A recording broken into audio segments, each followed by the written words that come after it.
মুহাদ্দিস রবিউল বাশার ভাই, তার কোনো বিকল্প নাই। রবিউল বাশার ভাই, তার কোনো বিকল্প নাই। ইনসাফের দাড়ি পাল্লায় ভোট দিবেন সবাই। আশাশুনির উন্নয়নে স্বপ্ন তাহার দুই নয়নে।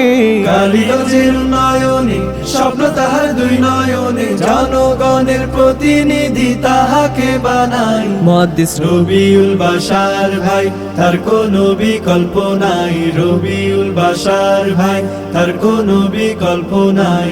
ইনসাফের দাড়ি পাল্লায় ভোট দিবেন সবাই। আরে আয় আয় আয় আয়, জাসাদ আলী ভাইয়ের পরে এমপি ছিল যারা, উল্লেখযোগ্য অগ্রগতি হয়নি কারো দ্বারা। আশা শুনি থাইকা গেছে গহীন অন্ধকারে, উন্নয়নের কথা বলে খাইছে লুটে পুটে। সন্ত্রাসী আর চাঁদাবাজদের শায়েস্তা করিতে, এই এলাকায় গরিব দুঃখীর পাশে দাঁড়াইতে। বাশার ভাই খুব সাহসী, তার যে জুড়ি নাই। হাতটি তাহার শক্তিশালী করব আমরা ভাই। হাফেজ মুফতি মুহাদ্দিস বাশার ভাইকে চিনি, নির্বাচিত না হয়েও সবার পাশে তিনি। দুর্যোগে দুর্ভোগে তিনি সবার কাছে যায়। রবিউল বাশার ভাইকে সবাই ভাবে আপনজন। আরে আয় আয় আয় আয়, হাতে নিলেন উন্নয়নের নানামুখী কাজ, গড়ে তুলতে সুখী এবং সমৃদ্ধ সমাজ।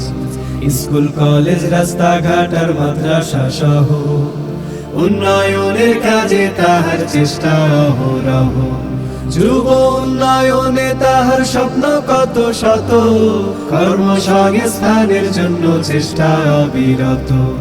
বেকারত্ব নিরসনের জন্য প্রশিক্ষণ কেন্দ্র গড়ে দক্ষ জনশক্তি তৈরির পর। ধর্মভীরু শিক্ষিত আর জনদরদী নেতা, এমন নেতা হতে পারে জনগণের আশা। এমন নেতার হাতে দে জাতি নিরাপদ, ন্যায় নীতিতে পূর্ণ হবে আগামীর সংসদ।